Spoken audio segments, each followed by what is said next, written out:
Bora Bora is synonymous with luxury beach vacation.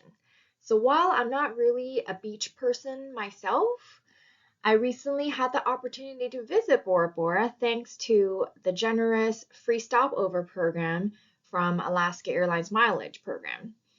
I was flying from New Zealand to United States, and because of the free stopover, I figured, hey, why not check out Bora Bora?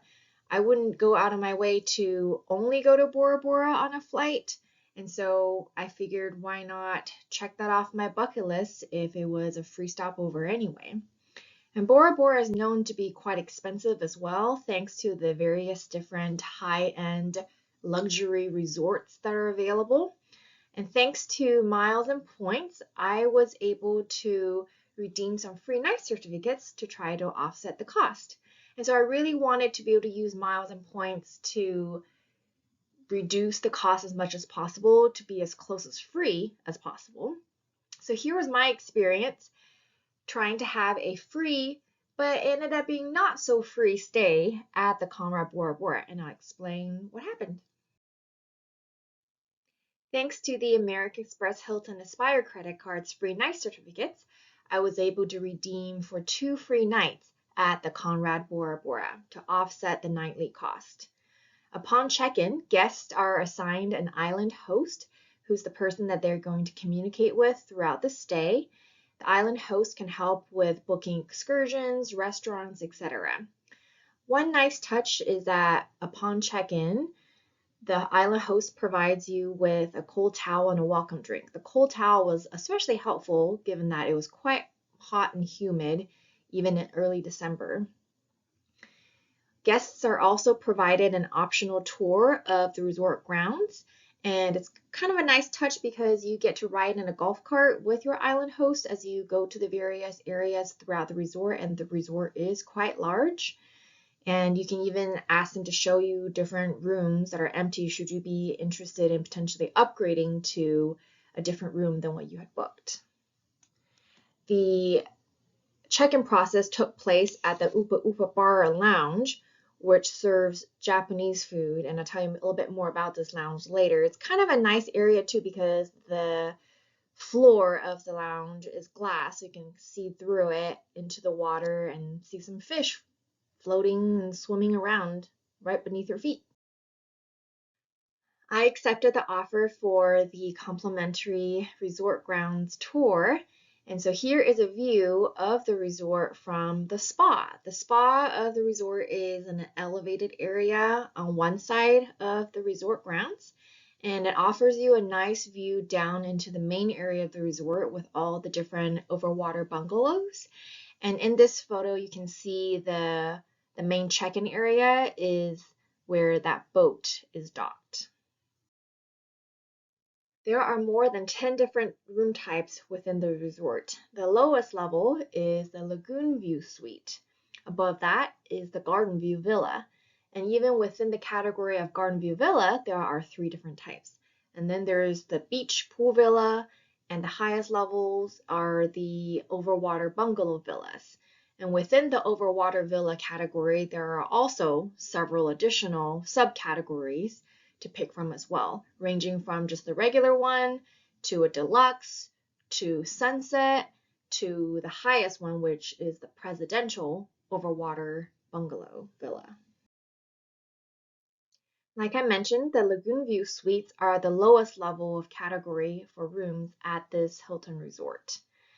And for that, you can redeem 120,000 points per night, or you can use the free night certificate that comes with the Hilton Aspire credit card. In this photo, it shows the Lagoon View Suites building. There's 2 floors, and the rooms are spread out in this building, and the rooms are actually very spacious, as I'll show you.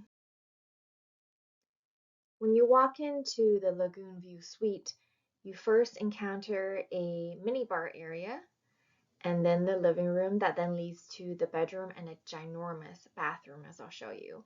The Lagoon View Suites are actually located very centrally to the resort grounds, and so that's actually a big bonus, I think, of the Lagoon View Suites, even though they're the lowest level category, is that it's very convenient to get to all the different areas around the resort thanks to its central location. Whereas when I walked around the resort and saw some of the overwater bungalows, they can actually be quite far from the different restaurants and such, and it can be quite a trek. Although there are free bikes and golf carts that can be used for transportation too. The Lagoon View Suite is pretty ginormous. It comes in at around 100 square meters or about close to 1,100 square feet. And this is the beautiful, ginormous bathroom that is part of the Lagoon View Suite. It has double sinks, a large bathtub, as well as a separate shower and a separate room for the toilet. I mean, this bathroom was just gorgeous. I think the bathroom on its own was probably a third of the entire square footage of the suite. It was very impressive. The bedroom area of the suite is also very spacious with a large closet as well as a TV for the bed. And it's nice that there's this little divider that separates out the space of the bedroom and the living room. On the bed waiting for me too is a high quality burlap style tote bag that's branded with the Conrad Bora Bora that guests are allowed to take with them upon checkout. It's also a nice tote bag to be used for beach gear, for example, while you're at the resort. A large terrace spans the entire length of the room. So you can also go out there to check out the view and relax in the lounge chairs. I didn't really ever go out there because it was rather hot and humid for me personally. So, but it was nice large windows to see outside and get some natural light. Not to be overly picky, what I was surprised to find was that there was kind of a mix and match of brands when it came to the bathroom amenities. From personal experience and what I read online, Conrad usually uses very specific brands of bath care products, but what I found in the bathroom of my suite was the Crabtree brand of toiletries, which is usually used for Embassy Suites and Doubletrees.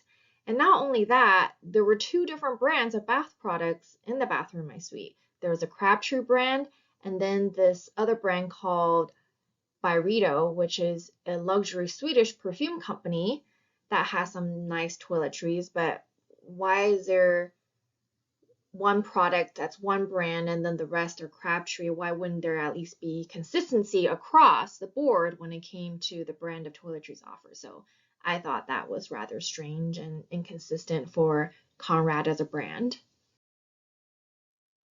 Being that the Conrad Bora Bora is a luxury resort, it offers a turn down service. And its turn down service is actually quite unique. Guests can select different scents of incense to be lit in their room during turn down service. And guests can pick from the menu of different scents and also whether the incense produces smoke or no smoke. So that was kind of neat because some guests may not want smokiness in their air from the incense. And also at turn down service, 2 bottles of water are provided by housekeeping, in addition to the 2 bottles of waters that are usually provided during the regular daytime housekeeping service. One of my favorite features of the resort was the complimentary activities.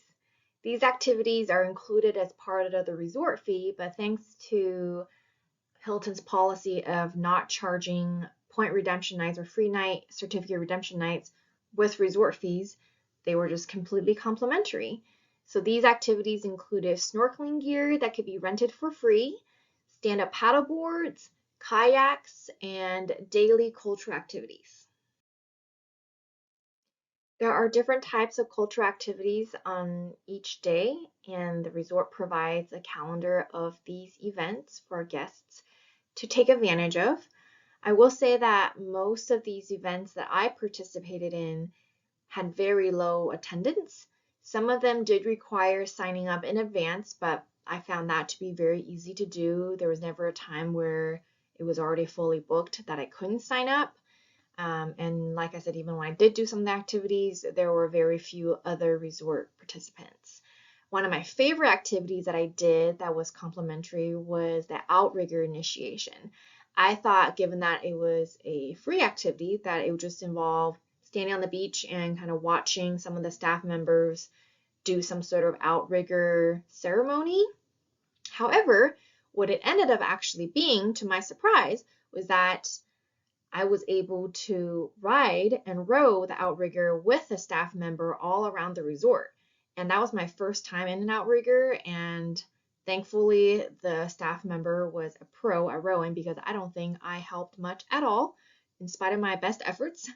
So that was a really cool experience. And I was really pleasantly surprised that that would be something that would be complimentary. The resort has two infinity pools that were never very busy when I was there. And during my stay at the resort in early December, I would say that the resort was probably around half to two-thirds full. There are several different dining options around the resort, ranging from casual dining areas like the beach grill or the pool bar, all the way up to the really fancy French restaurant and their Banyan Chinese restaurant. Of note, not all of these dining options are available every single day, and also they're not all available for lunch and dinner. So you do want to pay attention to the schedule that's provided for which areas are open when. To no one's surprise, of course, the food at the Conrad Bora Bora Resort was quite expensive. All the prices are listed based on Polynesian francs, which were close to around a 1 to 100 ratio when I was there. And so you're looking at about close to $40 US dollars for a burger, even at the casual beach grill. Even at the pool bar, a club sandwich cost about 30 US dollars. Thankfully, the Hilton Aspire credit card that I have came with several different benefits that I was able to use at this resort. Not only was I able to use the annual free night certificate to offset the nightly room rate, it also came with a $250 resort credit that I could use for food at the resort. So this credit was very helpful in the sense that this resort was on the official resort list where this credit could be applied because not all Hilton resorts are even on that list. And of note, this resort credit, that's $250 per year, was no longer available starting in 2024. It's a new type of resort credit that is currently available starting in 2024. But anyway, the old version of it, I was able to apply to help offset the cost of the food because as long as I charged the food at the resort to my room, it was able to be reimbursed and covered by the $250 total in resort credit. And thanks to the diamond status that came with the card, I was able to have complimentary breakfast buffet for up to 2 registered guests per room. And that also included a welcome amenity where the room came with 2 large bottles of water as well as a small box of truffles. I did have high expectations of the breakfast buffet, and the breakfast buffet ended up exceeding my expectations. It was amazing. It was set up very beautifully with so many different options every morning that I just stuffed myself every morning because it was so delicious and so amazing. An entire large table was dedicated just to pastries and other baked goods. It was beautiful just to even look at all the pastries. And the selections did actually vary from day to day as well. There were lots of different cold options, like various cereals and deli meats. There were also lots of different hot options too. There was even a custom made to order egg omelet crepe station. The view from the breakfast dining area every morning was quite lovely, where you can see the palm trees swaying and the turquoise blue waters with the overwater bungalows. And on the left is a photo of a dinner I had at the Upa Upa Lounge and Bar that served Japanese food. That area also has a great view of the water and the bungalows when having a meal. And I would actually say that that's actually probably the most affordable slash best dining deal you can get when having dinner at the resort, because I found the food there to be the most reasonably priced and quite delicious. So really the best bang for your buck if you're trying to find a more affordable dining option at the resort. I was pretty excited and determined to keep the costs low for this somewhat impromptu trip to Bora Bora, because I felt good about using the free night certificates and the resort credit to cover as much of the cost as possible. However, one cost that people might oftentimes not think about is the transportation cost, because these resorts in Bora Bora are not located near the airport, in the sense that the Bora Bora airport is literally on its own little island, and there's nothing else on that island other than the airport, which is also very small.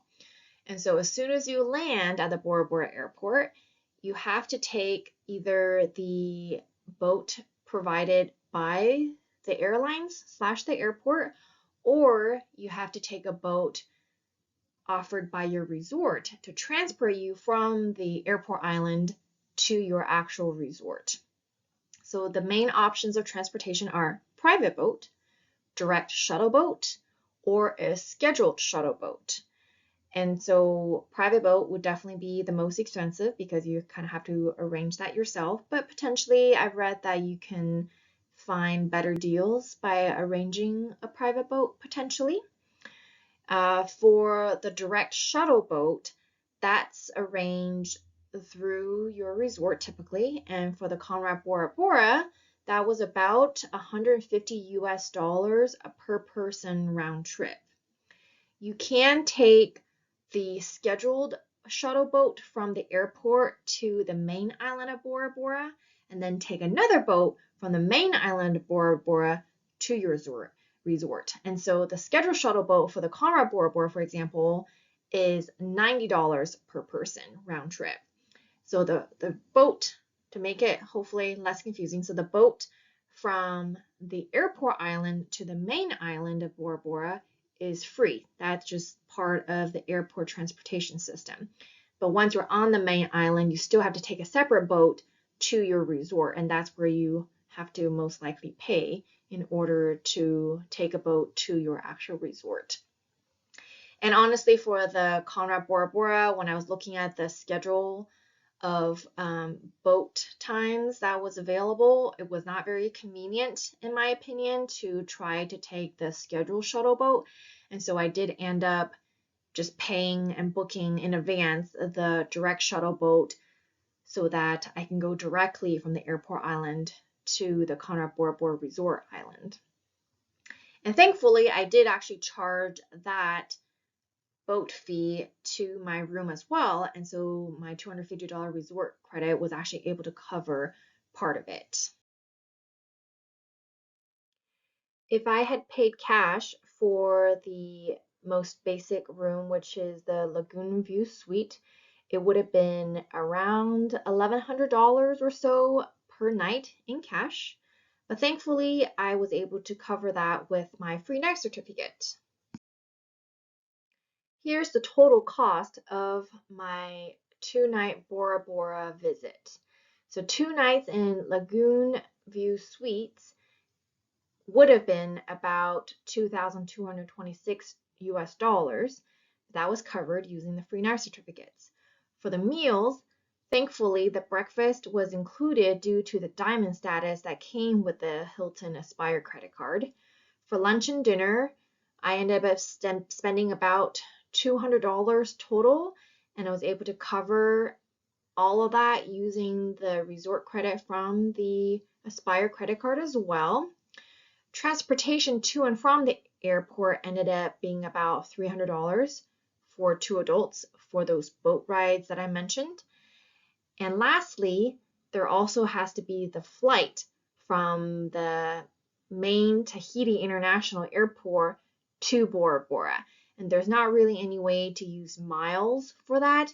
You could, for example, book it using your Chase Ultimate Reward points, but you're literally converting those points to cash, so not the really best use of Chase Ultimate Reward points. But you could, if you wanted to, save cash and use points instead. But that's really kind of one of the only ways to use points, is to switch it to cash like that to book that flight.